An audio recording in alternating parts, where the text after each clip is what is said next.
গতকালকে বীজ বপন করছে, আজকেই হাঁস আসছে সকালে।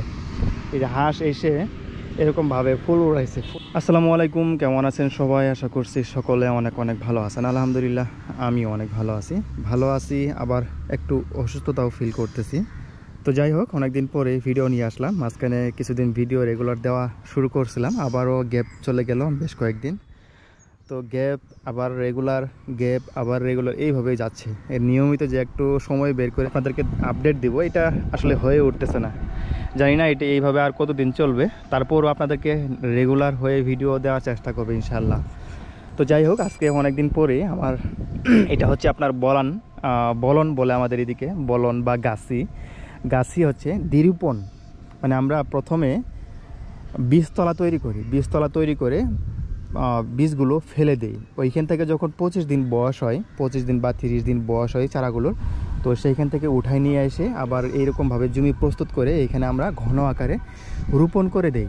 আপনাদেরকে একটু দেখাইলে হয়তো বুঝতে পারবেন। এটা গুছাই 1টা 2টা 3টা 4 5 6 7 8 এরকম 8টা 9টা 7টা 6টা এরকম করে ধানের চারা একসঙ্গে করে এরকমভাবে 4 থেকে 5 আঙ্গুল দূরত্বে এরকম চারা 4 থেকে 5 আঙ্গুল দূরত্বে আপনার রোপণ করা হয়েছে। তো রোপণ করার সময় মূল জমিতে চারা রোপণ করার খুব তড়িঘড়ি প্রয়োজন হয়। তো সেই ক্ষেত্রে আপনারা চাইলে রাসায়নিক সারগুলো ব্যবহার করতে পারেন, যেমন ডিএপি রয়েছে, এমওপি অথবা ইউরিয়া ব্যবহার করার চেষ্টা করবেন না। ইউরিয়াটা একটু অ্যাভয়েড করবেন। ইউরিয়া ব্যবহার করলে দেখা যায় চারার গুণগত মান কিন্তু নষ্ট হয়ে যাবে, চারা বেশি লম্বা হয়ে যাবে, অতিরিক্ত মাত্রায় কালো বর্ণ হয়ে যাবে। তো চারা যত শক্তপোক্ত হবে এবং হালকা লাল বর্ণ থাকবে, তাহলে কিন্তু আপনার মূল জমিতে গিয়ে চারাগুলো অনেক সুন্দর হবে, কিন্তু বড় হবে বা চারার বৃদ্ধি স্বাভাবিকের থেকে বেশি হবে। তো আমি এখানে কোনো প্রকার রাসায়নিক সার দেই নাই, আমার দেওয়া লাগবে, আমার আগেই দেওয়ার প্রয়োজন ছিল। তো আগে দিতে পারি না, কারণ হচ্ছে আপনার যেই দিন চারাগুলো রোপণ করে, মানে রোপণটা করা হয়, দ্বিতীয়বার যখন রোপণ করা হয় চারাগুলো, তো সেই দিন এতটাই ব্যস্ততায় ছিলাম যে একদিকে নিবন্ধনের পরীক্ষা, লিখিত পরীক্ষার চাপ, আবার অন্যদিকে সময়ও শেষ হয়ে গেছে, যার কারণে এদিকে আর আসতে পারি না। গামলারা কীভাবে কীরকমভাবে লাগাইছে এইটুকু দেখতেও পারি নাই। তো যার কারণে সার দেওয়ার মতো যে একটা সময়, এটা কিন্তু বের করতে পারি না। আবার অন্যদিকে সার বাড়িতেও ছিল না। যদি কামলাদেরকে বলতাম যে সারগুলো একটু ছিটাইয়ে তারপরে চারাগুলো রোপণতে বলতাম কামলাদের, তারাও করে দিত, কিন্তু বাড়িতে রাসায়নিক সারও ছিল না, যার কারণে এটা করা হয় নাই। তো এখন কিন্তু সার দিতে হবে, এবং পাশাপাশি আমাদের যে কাজগুলো করতে হবে সেটা হলো এখন কিন্তু আপনার পোকামাকড়ের উপদ্রব কিন্তু একটু বৃদ্ধি পাবে। বিভিন্ন প্রকার মাজরা পোকা ধান গাছের পাতাগুলো খেয়ে ফেলবে, বিভিন্ন ধরনের পোকা কিন্তু আপনার এখন এই জমিতে কিন্তু, অর্থাৎ এই বলন জমিতে এই ধরনের পোকামাকড়ের উপদ্রবটা কিন্তু একটু বৃদ্ধি পাবে, পোকামাকড়ের উপদ্রব কিন্তু একটু বাড়বে। তো আমাদের কিন্তু অবশ্যই এখন রাসায়নিক সারের পাশাপাশি আমাদের কীটনাশকের ব্যবস্থা করতে হবে, তাহলেই দেখা যাবে খুব দ্রুত সময়ের মধ্যে চারাগুলো কিন্তু মানে মূল জমিতে রোপণ করার জন্য প্রস্তুত হয়ে যাবে। তো এই ছিল আমার অল্প জমি, যার কারণে অল্প কিছু রোপণ করছি। আবার পাশেই একই জমিতে খুব কষ্ট করছি গতকালকে পরীক্ষা দেওয়ার পরেই, মানে পরীক্ষা দিয়ে এসেই একদিকে জ্বর সর্দি ঠান্ডা এরকম চাপের মধ্যে ছিলাম, আর অন্যদিকে আপনার ধানের অঙ্কুরগুলো চলে আসছিল। মানে ধানের অঙ্কুর চলে আসছে, কিন্তু আমার বীজতলা প্রস্তুত নাই। তো এরকম একটা অবস্থার মধ্যে পড়ছি, মানে অসুস্থতার মধ্যেই, মানে শরীরের মধ্যে অসুস্থ নিয়েই এইগুলা প্রস্তুত করা, তারপর আপনার বীজ বপন করা, তারপর পানি সেচ দেওয়া, পানি অতিরিক্ত মাত্রায় দেখতে পাচ্ছেন। এটা বীজতলা হিসেবে ব্যবহার করার মতো এটা কিন্তু জায়গা না, বীজতলা ব্যবহার করার মতো এটা জায়গা না।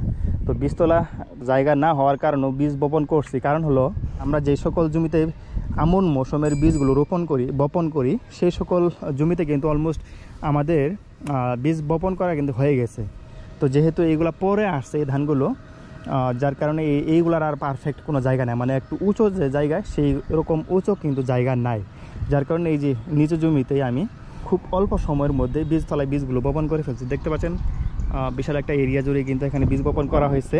তো এখন মানে এই বীজতলাতে বীজ বপন করে, মানে এই জমিতে তো এখন এই বীজতলাতে বীজ বপন করে এমন একটা বিপদের মধ্যে আসছি, সেটা হলো বৃষ্টি হলেই পানি চলে আসে। হাঁস আসছিল, দেখতে পাচ্ছেন গতকালকে বীজ বপন করছে, আজকেই হাঁস আসছে সকালে। এই যে হাঁস এসে এরকমভাবে ফুল উড়াইছে। তো এখন বিপদটা হচ্ছে আপনার, যেহেতু এটা নিচু জমি, স্বাভাবিকভাবে একটু নিচু জমি, দেখতে পাচ্ছেন আশেপাশের জমিগুলো একেবারে একটু মানে উঁচু টাইপের জমি, আর এটা হচ্ছে নিচু জমি, যার কারণে বৃষ্টির পানি কিন্তু বৃষ্টির পানি খুব সহজেই এখানে জমে যায়।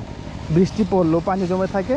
আবার এই যে উঁচু জমিতে পানি জমে থাকার কারণে কিন্তু পানি উপর থেকে চুয়ায় নিচের জমিগুলো ভরে থাকে। গতকাল বিকালে এইখানে আমরা বীজ বপন করছি, আবার আজকে রাতে শেষ রাতের দিকে এমন একটা বৃষ্টি হয়েছে, প্রচুর বৃষ্টি। সকালবেলা এসে দেখি পুরা বীজতলা একদম ডুবে গেছে, পুরা বীজতলা ডুবে গেছে। পরে ওই পাশ দিয়ে আপনার কিছু পানি বের করে দেওয়ার চেষ্টা করছি, অল্প কিছু পানি বের হয়েছে, বাকি পানি আর বের হইতেছে না। মানে ওই পাশের পানি আরও বেশি, এই পাশের পানি কম, যার কারণে আপনার ওই পাশের পানি আরও ভিতরমুখ আসে। তো এখন উপায় হচ্ছে আপনার সেচ দেওয়া। সেচ ছাড়া পানি কোনোভাবে কিন্তু বের করা সম্ভব না। আজকে সকালবেলা পানি সেচ দিতে দিতে একদম জীবন শেষ হয়ে যাওয়ার মতো। আবার দ্বিতীয় আরেকটা কাজ করছি, সেটা হলো আপনার পানি সেচ দেওয়ার পরে হাঁসের যে অত্যাচার, এই হাঁসের অত্যাচার থেকে বাঁচার জন্য, মানে এই ধানের বীজতলাকে একটু সেভ রাখার জন্য এই যে এরকমভাবে নেট দিছি। এই নেটটা দিতে গিয়ে একদম জীবন শেষ। মানে সারাদিন আজকে রোদ গেছে, তো এই যে রোদের মধ্যে সকাল থেকে প্রায় মানে 9টা থেকে খাওয়া দাওয়ার পরে আসছিলাম বীজতলাতে, আসার পরে প্রায় 12টা পর্যন্ত, দুপুর 12টা পর্যন্ত এই নেট দিছি, গরমের মধ্যে নেট দিছি। আবার ওইদিকে কাওনারে পানি জমছে, পানি সেচ দিছি। তো এরকমভাবে আমাদের বীজতলার বর্তমান কাজ চলতেছে। তো অনেকেই হয়তো আপনারা বীজ বপন কাজ শেষ করে ফেলছেন, আর এখন হয়তো মূল জমিতে রোপণ করবেন। তো ইনশাল্লাহ আপনাদেরকে আপডেট দেবো মূল জমিতে কী ধরনের রাসায়নিক সারগুলো ব্যবহার করবেন, এবং কিভাবে রাসায়নিক সারগুলো ব্যবহার করলে, কখন রাসায়নিক সারগুলো ব্যবহার করলে ধানের জমির ফলন বৃদ্ধি পাবে, এবং কি যত্নগুলো নিলে ধানের ফলন বৃদ্ধি পাবে, এইগুলো বিষয় নিয়ে ইনশাল্লাহ আপনাদেরকে সামনে আপডেট দেওয়ার চেষ্টা করব। তো পরবর্তী ভিডিওগুলো দেখার আমন্ত্রণ রেখে আজকে বিদায় নিচ্ছি। বিদায়ের পালা। আল্লাহ হাফেজ, আসসালামু আলাইকুম। ভালো থাকবেন সবাই, সুস্থ থাকবেন।